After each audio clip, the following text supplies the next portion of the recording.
जैसा कर्म करोगे वैसा ही फल मिलेगा।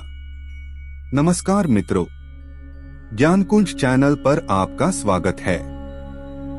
मित्रों, ये सच है कि हम जैसे कर्म करते हैं हमें उसका वैसा ही फल मिलता है।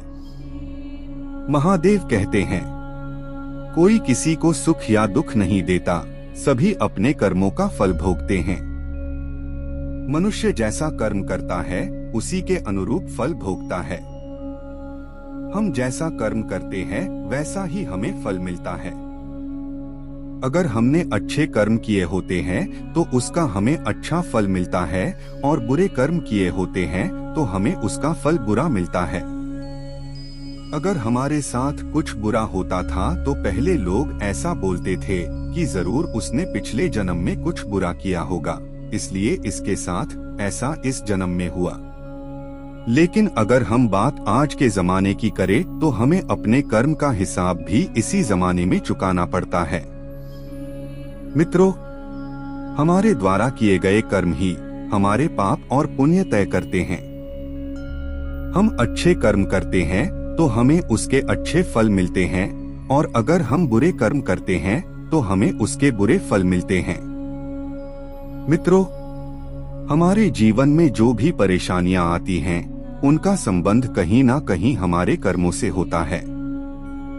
कबीरदास जी का ये दोहा हमें हमेशा ये एहसास दिलाता है कि बुरे कर्मों का फल हमेशा बुरा ही होता है। करता था सो क्यों किया, अब करी क्यों पछताए। बोया पेड़ बबूल का, आम कहाँ से खाए। कभी कभी हम जानबूझकर गलत काम करते हैं तो कभी अनजाने में गलत काम कर जाते हैं, जिसके कारण हमें आगे चलकर परेशानी उठानी पड़ती है। और जब हम पर कोई परेशानी आती है तब हम पछताते हैं कि काश हमने ऐसा काम ना किया होता तो शायद आज हम इस मुश्किल में ना पड़ते। आइए सुनते हैं ये छोटी सी कहानी। पुराने समय में एक राजा था। वह अक्सर अपने दरबारियों और मंत्रियों की परीक्षा लेता रहता था। एक दिन राजा ने अपने 3 मंत्रियों को दरबार में बुलाया और तीनों को आदेश दिया कि एक एक थैला लेकर बगीचे में जाएं और वहां से अच्छे अच्छे फल तोड़ कर लाएं। तीनों मंत्री एक एक थैला लेकर अलग अलग बाग में गए। बाग में जाकर एक मंत्री ने सोचा कि राजा के लिए अच्छे अच्छे फल तोड़ कर ले जाता हूँ ताकि राजा को पसंद आए। उसने चुन चुनकर अच्छे अच्छे फलों को अपने थैले में भर लिया। दूसरे मंत्री ने सोचा कि राजा को कौन सा फल खाने हैं, वो तो फलों को देखेगा भी नहीं। ऐसा सोचकर उसने अच्छे बुरे जो भी फल थे जल्दी जल्दी इकट्ठा करके अपना थैला भर लिया। तीसरे मंत्री ने सोचा कि समय क्यों बर्बाद किया जाए, राजा तो मेरा भरा हुआ थैला ही देखेंगे। ऐसा सोचकर उसने घास फूस से अपने थैले को भर लिया। अपना अपना थैला लेकर तीनों मंत्री राजा के पास लौटे। राजा ने बिना देखे ही अपने सैनिकों को उन तीनों मंत्रियों को 1 महीने के लिए जेल में बंद करने का आदेश दे दिया और कहा कि इन्हें खाने के लिए कुछ नहीं दिया जाए। ये अपने फल खाकर ही अपना गुजारा करेंगे। अब जेल में तीनों मंत्रियों के पास अपने अपने थैलों के अलावा और कुछ नहीं था।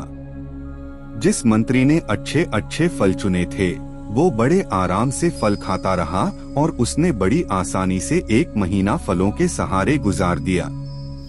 जिस मंत्री ने अच्छे बुरे गले सड़े फल चुने थे वो कुछ दिन तो आराम से अच्छे फल खाता रहा, लेकिन उसके बाद सड़े गले फल खाने की वजह से वो बीमार हो गया।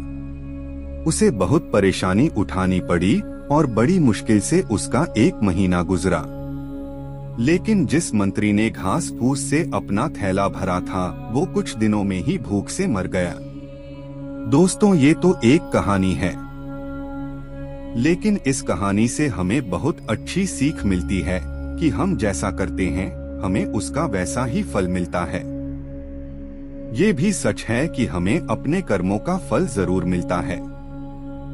इस जन्म में नहीं तो अगले जन्म में हमें अपने कर्मों का फल भोगना ही पड़ता है। एक बहुत अच्छी कहावत है कि जो जैसा बोता है वो वैसा ही काटता है। अगर हमने बबूल का पेड़ बोया है तो हम आम नहीं खा सकते, हमें सिर्फ कांटे ही मिलेंगे। मतलब कि अगर हमने कोई गलत काम किया है या किसी को दुख पहुंचाया है या किसी को धोखा दिया है या किसी के साथ बुरा किया है तो हम कभी भी खुश नहीं रह सकते, कभी भी सुख से चैन से नहीं रह सकते, हमेशा किसी ना किसी मुश्किल परेशानी से घिरे रहेंगे। तो दोस्तों, अब ये हमें देखना है कि हम अपने जीवन रूपी थैले में कौन कौन से फल इकट्ठे कर रहे हैं। अगर हमने अच्छे फल इकट्ठे किए हैं, मतलब कि अगर हम अच्छे कर्म करते हैं तो हम खुशी से अपनी जिंदगी गुजारेंगे।